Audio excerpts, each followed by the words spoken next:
Students, assalamu alaikum. Welcome to all of you. This is Fahad Bhatti, your physics tutor from Stars Academy Lahore, head office Jhartown.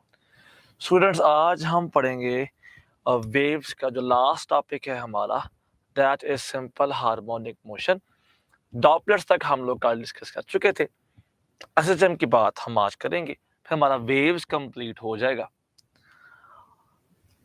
अगर further देखें students, तो simple harmonic motion एक ऐसी motion है जिसमें acceleration displacement के direct लेकिन opposite direction में होता है, और एक्सेलरेशन हमेशा मीन पोजीशन की तरफ होता है स्टूडेंट्स.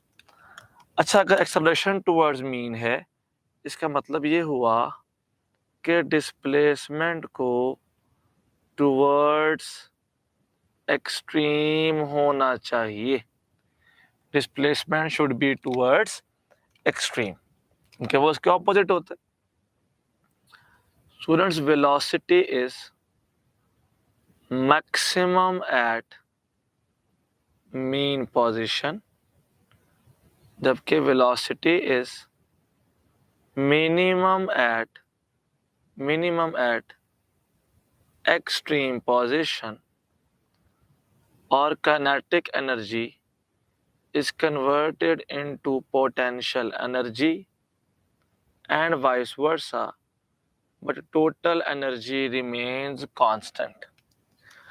स्टूडेंट्स, एक बड़ी सिंपल सी बात याद रखिएगा.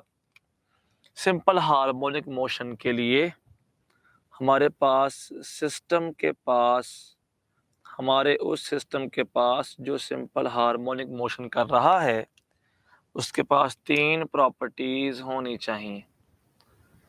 सबसे पहली प्रॉपर्टी है इलास्टिसिटी, उससे नेक्स्ट प्रॉपर्टी है इनर्शिया, और उससे नेक्स्ट प्रॉपर्टी है restoring force.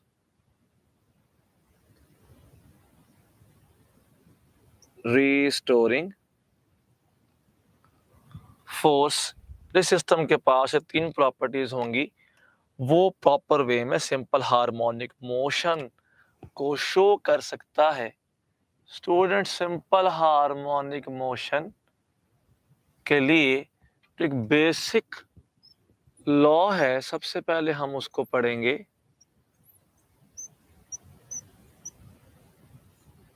That is Hooke's law. That is students Hooke's law.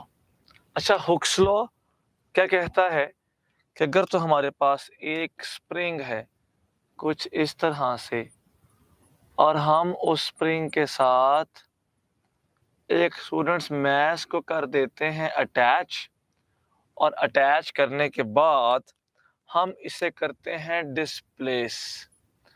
अच्छा, डिस्प्लेस करने के बाद जब इसको हम छोड़ेंगे ना, तो ये मैस फौरी मूव करेगा टुवर्ड्स मीन पोजीशन. ऐसी फोर्स जो मीन की तरफ लेके जाए, रिस्टोरिंग फोर्स. और जहां पर फोर्स होती है स्टूडेंट्स, वहीं पर एक्सेलरेशन भी होता है. So acceleration due to restoring force भी इसी डायरेक्शन में होगा. हमने कहा इतनी ज़्यादा डिस्प्लेसमेंट उतनी ज़्यादा रिस्टोरिंग फोर्स, लेकिन दोनों आपस में ऑपोजिट. स्टूडेंट्स, जैसे ही प्रोपोर्शन ख़त्म करेंगे तो साथ आ जाएगा के इज स्प्रिंग कांस्टेंट. अगर यहाँ पर आप देखें तो ये जो के है बेसिकली, इसकी भी तो हम बात करेंगे. हम जानते हैं MAR is equal to minus KX होता है, और यहाँ से AR आ जाएगा प्रोपोर्शन माइनस X. आप देख रहे हैं मेरे पास एक बात ये F वाली सामने आ गई, और यही बात जो आपने बेसिक प्रॉपर्टी पढ़ी थी सिंपल हार्मोनिक मोशन की, वो भी सामने आ गई, फर्स्ट प्रॉपर्टी. अब ज़रा नोट कीजिएगा, अगर स्टूडेंट्स मैं यहाँ पर ग्राफ्स ड्रॉ करना चाहूँ एक्सेलरेशन के और डिस्प्लेसमेंट के, तो graphs will be something like this. Graphs कुछ ऐसे बनेंगे कि ये मेरे पास एक्सेलरेशन है, ये डिस्प्लेसमेंट है, ये नेगेटिव डिस्प्लेसमेंट के उल्टी सिम्त में होगा और दिस इज नेगेटिव एक्सेलरेशन। हम जानते हैं कि जब ए पॉजिटिव होता है तो एक्स नेगेटिव होता है, जब एक्स पॉजिटिव होगा तो ए नेगेटिव होगा। हम उन क्वाड्रेंट्स की बात कर लेंगे जिन क्वाड्रेंट्स के अंदर जिनके अंदर साइंस ऑपोजिट है, तो बेटा वो होता है सेकंड और फोर्थ क्वाड्रेंट। डायरेक्ट रिलेशन था तो ग्राफ तो बिल्कुल स्ट्रेट आएगा। हमारे पास यहाँ पे जो ग्राफ स्टूडेंट्स बनेगा that will be something like this. तो ये ग्राफ बनता है एक्सेलरेशन का और डिस्प्लेसमेंट का, और यही बनता है फोर्स का और डिस्प्लेसमेंट का ग्राफ भी स्टूडेंट्स। अच्छा, इसके कुछ देर बाद ना स्टूडेंट्स हम बात करेंगे कि अगर तो मैं इस तरह से ग्राफ ड्रॉ करना चाहता तो क्या ये ऐसे ग्राफ्स पॉसिबल थे। मैं आपकी आसानी के लिए नाम दे देता हूँ ए, बी और सी। अच्छा, कुछ देर बाद बात करते हैं कि इन ए, बी, सी में फ़र्क क्या है। हमें ये बात तो पता लग गई कि ग्राफ सेकंड और फोर्थ क्वाड्रेंट में होता है और स्ट्रेट लाइन ग्राफ होता है। अब बात आ गई इस के की। ये के स्टूडेंट्स क्या चीज़ है? दिस के is actually spring constant.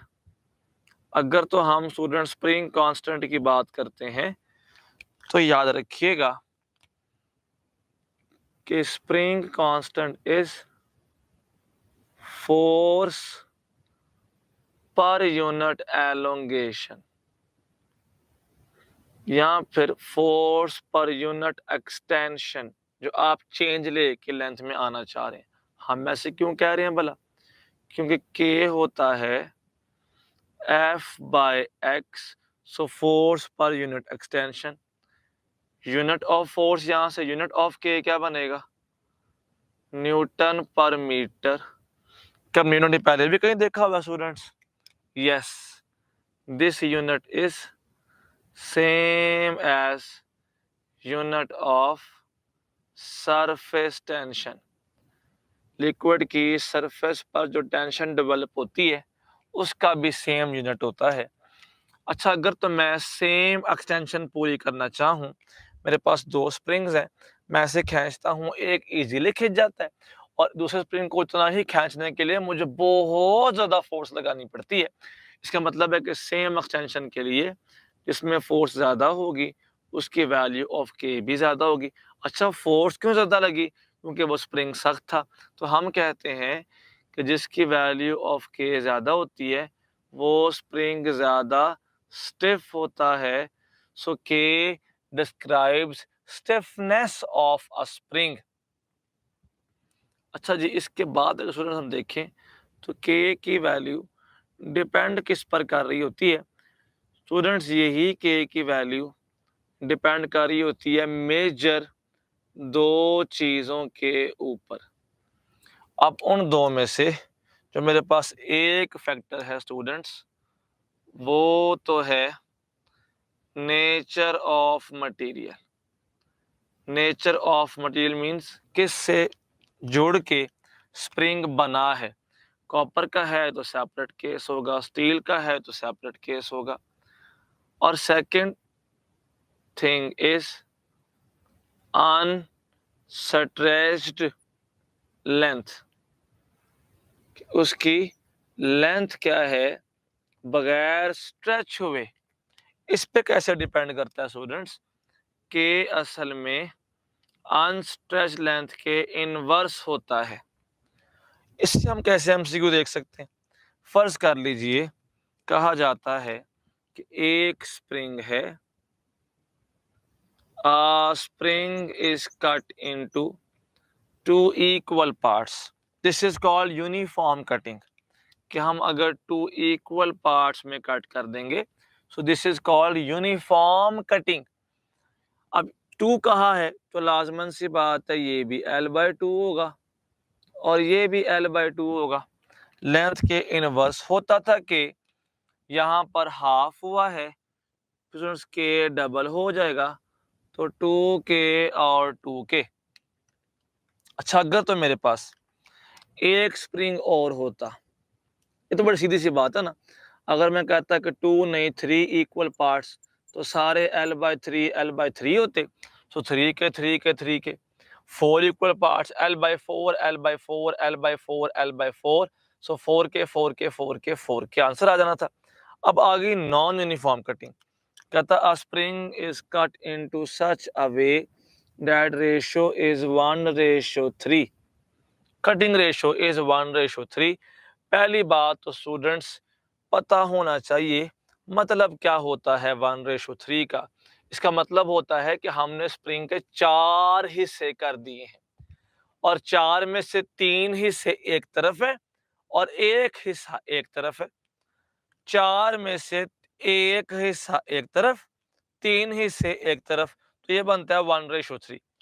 Total parts वर 4, तो फिर ये लेंथ बनी 1L/4, ये लेंथ बनी 3L/4। ये होता है 1:3 का मतलब। 5:3 का मतलब है 8 हिस्से बने हैं, 8 में से 5 हिस्से एक तरफ, 3 हिस्से एक तरफ, तो बनेगा 5L/8 और 3L/8। अब अगर तो आपने k निकालना है तो k इनवर्स होता है, सिंपल l के साथ कोफिशिएंट को उल्टा कर दें। 1/4 का उल्ट होता है 4, तो इसका स्प्रिंग कांस्टेंट 4k होगा। 3/4 का उल्ट होता है 4/3, तो इसका स्प्रिंग कांस्टेंट 4/3k होगा। स्टूडेंट्स, तो हम ऐसे देख सकते हैं कि डिपेंडेंस ऑन लेंथ कैसे होती है। अब जरा नोट कीजिएगा सिंपल वे में कॉम्बिनेशन ऑफ स्प्रिंग्स क्या होते हैं और उन पर डिपेंडेंस कैसे होगी। हमने कॉम्बिनेशंस को बहुत ज़्यादा डिटेल में सच नहीं पढ़ना, हमें सिर्फ उनका पता होना चाहिए कि कंबाइन कैसे हो जाते हैं। उसको बहुत डिटेल में विद एमसीक्यूज करना वो लाजमी नहीं है, सिर्फ इंफॉर्मेशनल जितना आप रखेंगे कॉम्बिनेशंस को स्प्रिंग के, तो वो बेहतर रहेगा। स्प्रिंग्स को जोड़ने के 2 तरीके हैं स्टूडेंट्स, एक सीरीज और एक है पैरेलल। Series and parallel. अब बड़ी सिंपल सी बात नोट कीजिएगा, हमारे पास सीरीज का मतलब होता है एंड टू एंड कॉम्बिनेशन, कि स्प्रिंग के एक एंड को दूसरे एंड के साथ जोड़ देना। तो इसमें स्प्रिंग कुछ इस तरह से कनेक्ट होता है। अगर ये एक स्प्रिंग है तो इसके बाद सेकंड भी आ जाएगा। सीरीज में फार्मूला होता है 1/k equivalent is equal to 1/k1 plus 1/k2। अच्छा, नोट कीजिएगा, हमें कैसे याद रखना है कि सीरीज में रेसिप्रोकल्स को ऐड करें, क्योंकि हमने इसका उल्ट पढ़ना होता है पैरेलल के अंदर। रेसिप्रोकल्स को ऐड कर रहे हैं तो के इक्विवेलेंट की वैल्यू हर इंडिविजुअल से छोटी आती है। अगर फर्दर देखें, अगर सबकी वैल्यू ऑफ के सेम होती, फिर हम सिंपल k/n से भी सॉल्व कर लेते, हम इसे k मिनिमम भी कहते हैं। और अगर तो 2 स्प्रिंग हैं और दोनों की वैल्यू ऑफ k चेंज है, तो हम उसको सॉल्व करते हैं प्रोडक्ट बाय सम से, यानी ऊपर दोनों की वैल्यूज का प्रोडक्ट और नीचे उन्हीं दोनों की वैल्यूज का सम। पैरेलल का मतलब होता है side by side combination, side by side combination. अच्छा, इसका मतलब है कि 2 springs are connected in this way, this is called parallel combination। अब इसमें आपने k की वैल्यू को स्टूडेंट्स सिंपल ऐड करना होता है। अगर तो वैल्यू सबको ऐड कर रहे हैं तो लाजमन सी बात है इक्विवेलेंट की वैल्यू हमेशा इंडिविजुअल से क्या आएगी, ज्यादा आएगी। अगर तो आप ऐड कर रहे हैं और उन सब की वैल्यू ऑफ के सेम है, तो ऐड करने की बजाय आप वैल्यू ऑफ के को मल्टीप्लाई कर दें, किससे? उनकी तादाद के साथ। अब के इक्विवेलेंट इक्वल आ जाता है इसमें इस तरह से हमारे पास, तो हम सिंपल इसे कह देंगे कि दिस इज आल्सो के मैक्सिमम।